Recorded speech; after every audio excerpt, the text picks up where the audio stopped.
ओम शांति। आज 25 नवंबर 2022।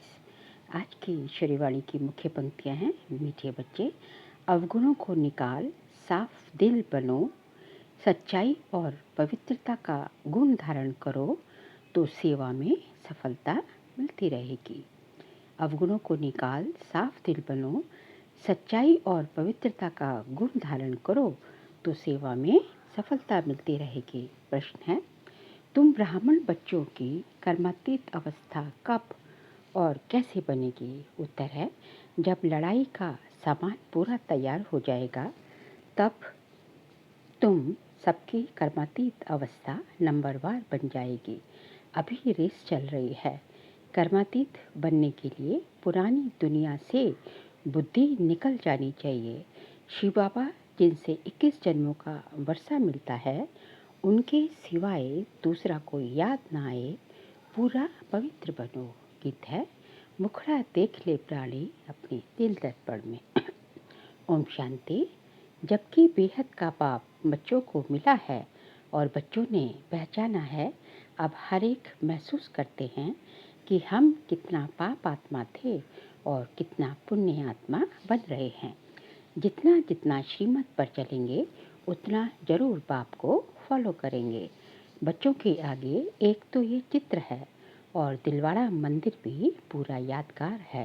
गीत भी गाते हैं, दूर देश के रहने वाले आया देश पराए। अब पराए देश पतित शरीर में आए हैं। बाबा खुद कहते हैं ये पराया देश है। पराया किसका? रावण का। तुम भी पराए देश या रावण राज्य में हो।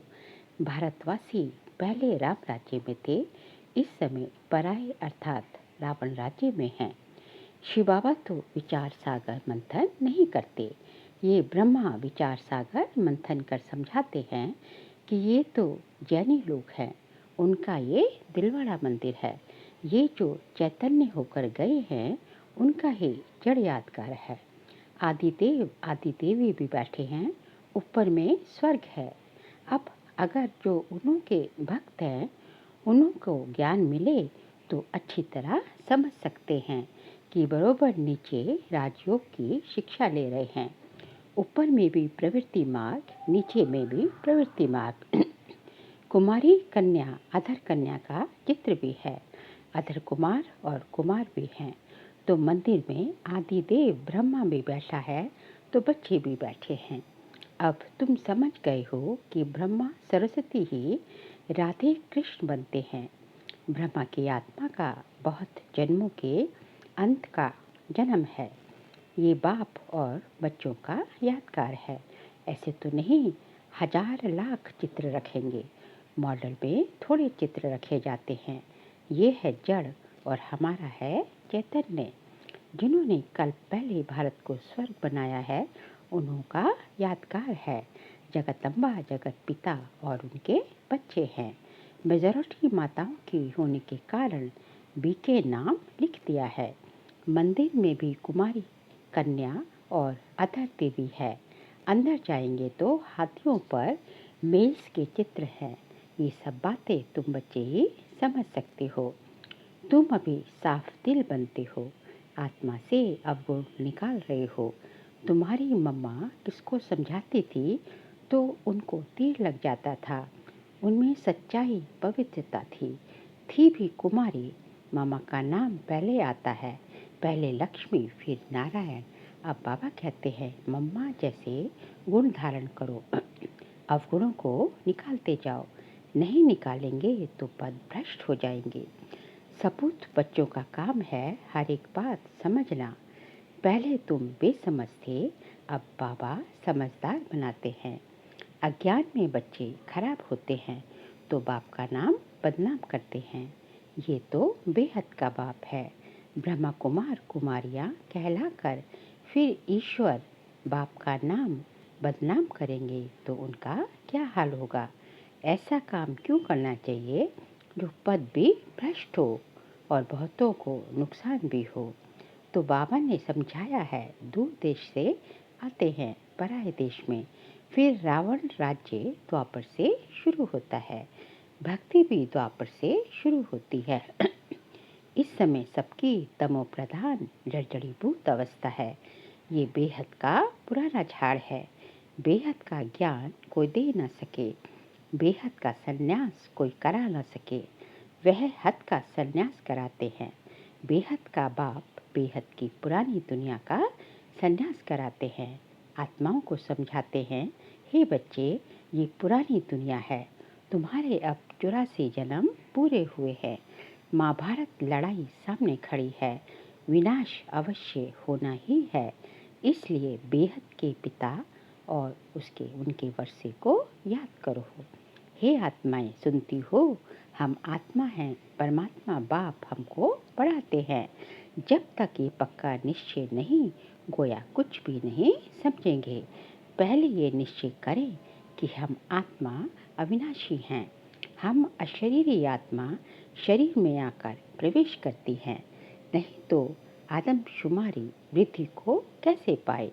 जैसे आत्माएं परमधाम से आकर शरीर में प्रवेश करती हैं, वैसे परमपिता परमात्मा भी इस शरीर में प्रवेश कर कहते हैं, तुम हमारे बच्चे हो। तुम मुझ सागर के बच्चे जलकर खाक हो गए हो। अब मैं आया हूँ तुमको पावन बनाकर वापस घर ले जाने के लिए। जो विकार में ज़्यादा जाते हैं उनको ही पतित भ्रष्टाचारी कहा जाता है। ये सारी दुनिया ही विकारी है। इसलिए ड्रामा प्लान अनुसार मैं रावण के देश में आया हूँ। 5000 वर्ष पहले भी आया था। हर कल्प आता हूँ और आता भी हूँ संगम युगे। बच्चों को मुक्ति, जीवन मुक्ति देने आता हूँ। सतयुग में है जीवन मुक्ति, बाकी सब मुक्ति में रहते हैं। तो भी इतनी सब जो आत्माएं हैं उनको ले कौन जाएगा। बाप को ही लिबरेटर और गाइड कहा जाता है। बाबा ही आकर भक्तों को भक्ति का फल देते हैं। तुम ही पुजारी से पूज्य बनते हो। बाबा कोई और तकलीफ नहीं देते। दिलवाड़ा मंदिर में चित्र बरोबर ठीक है। बच्चे योग में बैठे हैं, उनको शिक्षा देने वाला कौन है? परम पिता परमात्मा शिव, उनका भी चित्र है। शिव बाबा ब्रह्मा द्वारा सतयुग की स्थापना कर रहे हैं। यहाँ भी चित्र में देखो, झाड़ के नीचे तपस्या कर रहे हैं। ब्रह्मा सरस्वती की भी माँ हो गई। गाया भी जाता है, तमेव माता पिता तुमेव। निराकार को कैसे कह सकते हैं? इसमें उसने प्रवेश किया तो ये माता बनी। ब्रह्मा बाबा की बात हो रही है। सन्यासी तो निवृत्ति मार्ग वाले हैं। अपने मुख से कहते हैं ये हमारे फॉलोअर्स हैं। वे कहते हैं हम फॉलोअर्स हैं। यहाँ तो माता पिता दोनों हैं, इसलिए कहते हैं तमेव माता पिता तुमेव। बंधु भी हैं। जिसमें प्रवेश करते हैं वह भी पढ़ते रहते हैं तो सखा भी बन जाते हैं। शिव बाबा कहते हैं मैंने ब्रह्मा द्वारा अडॉप्ट किया है। तुम राजयोग सीख रहे हो। शिव बाबा को अपना शरीर तो है नहीं। वहाँ मंदिर में लिंग रखा है। दिलवाड़ा का अर्थ कोई समझ ना सके। अधर कुमारी कुमारी कन्या भी है। सिखलाने वाले शिव का भी चित्र है। स्वर्ग का मालिक बनाने वाला जरूर उस्ताद चाहिए। वहाँ श्री कृष्ण की बात नहीं। जहाँ ब्रह्मा बैठा है वहाँ श्री कृष्ण कैसे आए? श्री कृष्ण की आत्मा तपस्या कर रही है। श्री कृष्ण की आत्मा कौन है? ब्रह्मा बाबा। सुंदर बनने के लिए अभी वह शाम है। ऊपर में वैकुंठ के सुंदर चित्र खड़े हैं। ब्राह्मण ब्राह्मणियाँ ही फिर देवता बनेंगे। तुम्हें ऐसा बनाने वाला सबसे ऊंचा है, तो ये दिलवाड़ा मंदिर भी सबसे ऊंचा है। तुम बच्चे ज्ञान तो सबको देती हो, लेकिन कई समझते हैं कि ज्ञान में आकर पति पत्नी दोनों साथ रहते पवित्र रहे, ये तो बहुत बड़ी ताकत है। परंतु ये नहीं समझते कि ये सर्वशक्तिवान की बाप की ताकत है। बाप देखो स्वर्ग की कितनी भीति देते हैं। बच्चे पवित्र बनो तो स्वर्ग के मालिक बन जाएंगे। माया के तूफान तो बहुत आएंगे। बाबा कहते हैं बच्चे तुम कितना फर्स्ट क्लास थे कब थे? सतयुग में। तुमको क्या हो गया?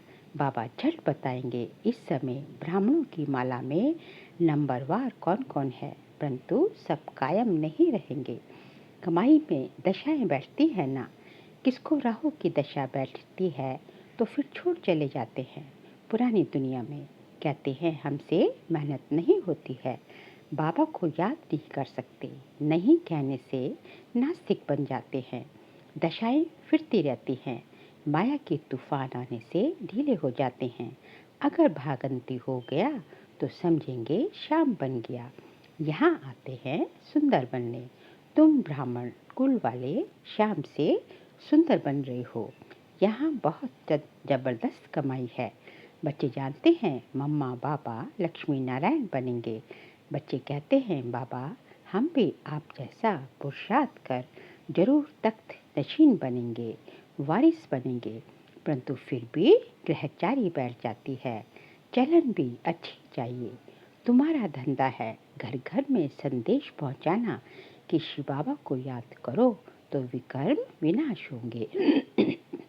विनाश सामने खड़ा है, तुम निमंत्रण देते रहो। तुम्हारी दिन प्रतिदिन वृद्धि होती जाएगी। सेंटर्स खुलते जाएंगे। ये इतना बड़ा मकान भी कम पड़ जाएगा। आगे चल कितने मकान चाहिए। ड्रामा में आने वालों के लिए प्रबंध भी जरूर चाहिए। बाबा कहते हैं आगे चल के बहुत सेंटर्स चाहिए। और अब तो वर्तमान समय जो है ये सब कुछ हम देख ही रहे हैं। बच्चे अपने लिए सब कुछ कर रहे हैं तो बच्चों को बेहद की खुशी होनी चाहिए। परंतु माया घड़ी घड़ी बुद्धि को तोड़ देती है। अभी माला बन नहीं सकती, अंत में रुद्रमाला बनेगी, फिर विष्णु की माला बन जाएगी। बाबा कितना अच्छी रीति समझाते हैं। अम्बा के मंदिर के आगे भी अपना सेंटर होना चाहिए जो सबको समझाया जाए। तो अभी ये ज्ञान ज्ञानेश्वरी है।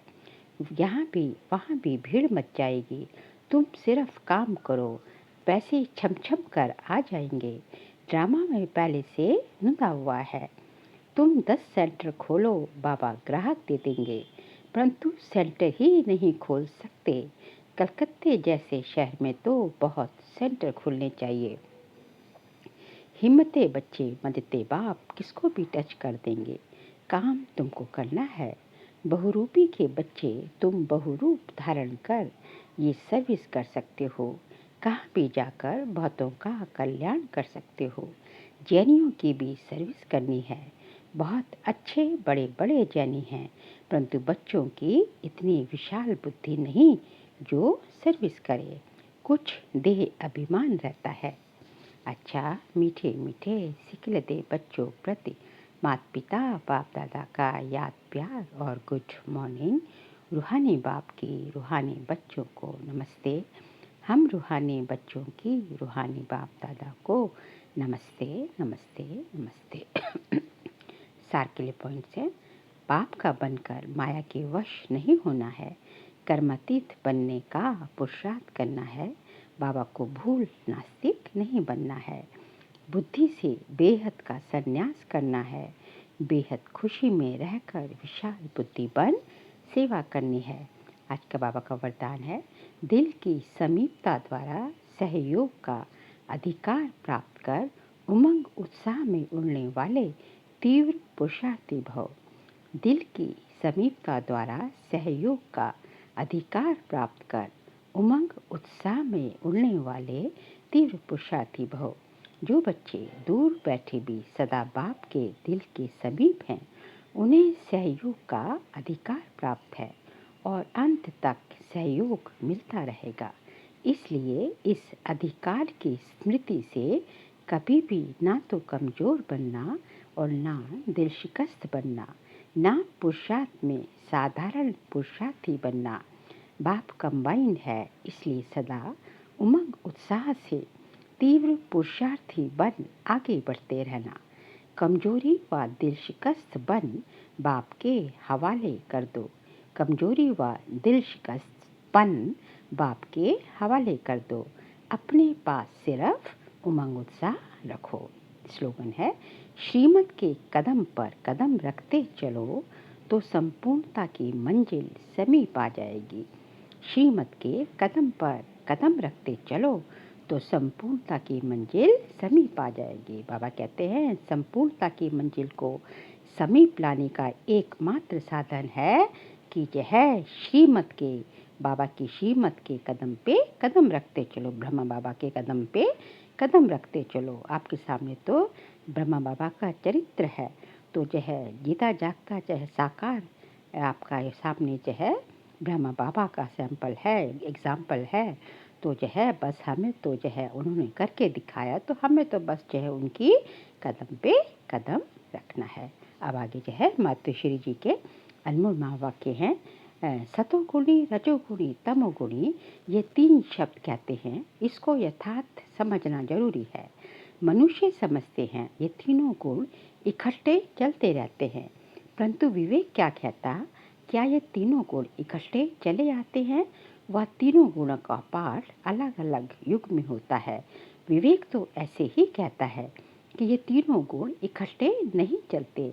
जब सतयुग है तो सतोगुण है, द्वापर है तो रजो है, और कलयुग है तो तमोगुण है। जब सतो है तो तमो रजो नहीं, जब रजो है तो फिर सतो नहीं। ये मनुष्य तो ऐसे ही समझ कर बैठे हैं कि ये तीनों गुण इकट्ठे चलते आते हैं। ये बात कहना सरासर भूल है। वो समझते हैं जब मनुष्य सच बोलते हैं, पाप कर्म नहीं करते हैं, तो वो सतोगुणी होते हैं। परंतु विवेक कहता, जब हम कहते हैं सतोगुण, तो इस सतोगुण का मतलब है संपूर्ण सुख, गोया सारी सृष्टि सतोगुणी है। बाकी ऐसे नहीं कहेंगे कि जो सच बोलता है वो सतोगुणी है और जो झूठ बोलता है वो कलयुगी तमोगुणी है। ऐसे ही दुनिया चलती आती है। अब जब हम सतयुग कहते हैं तो इसका मतलब है सारी सृष्टि पर सतोगुण सतो प्रधान चाहिए।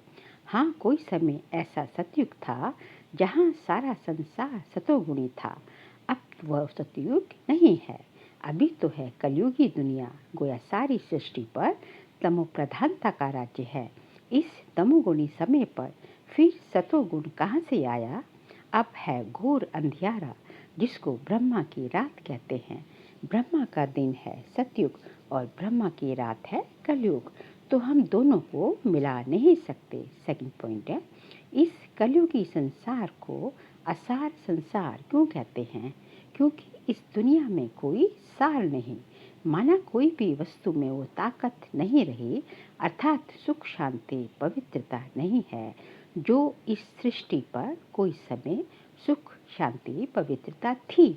अब वो ताकत नहीं है, क्योंकि इस सृष्टि में 5 भूतों की अर्थात विकारों की प्रवेशता है। इसलिए ही इस सृष्टि को भय का सागर अर्थात या क्रम बंधन का सागर कहते हैं। इसलिए ही मनुष्य दुखी हो परमात्मा को पुकार रहे हैं, परमात्मा हमको भव सागर से, भय के सागर से पार करो। इससे सिद्ध है कि जरूर कोई अभय अर्थात निर्भयता का भी संसार है जिसमें चलना चाहते हैं। इसलिए इस संसार को पाप का सागर कहते हैं, पाप का संसार कहते हैं, जिससे पार कर पुण्य आत्मा वाली दुनिया में चलना चाहते हैं। तो दुनियाएं भी 2 हैं, एक सतयुगी सार वाली दुनिया, दूसरी है कलयुगी असार की दुनिया। दोनों दुनियाएं इस सृष्टि पर होती हैं। अच्छा, ओम शांति।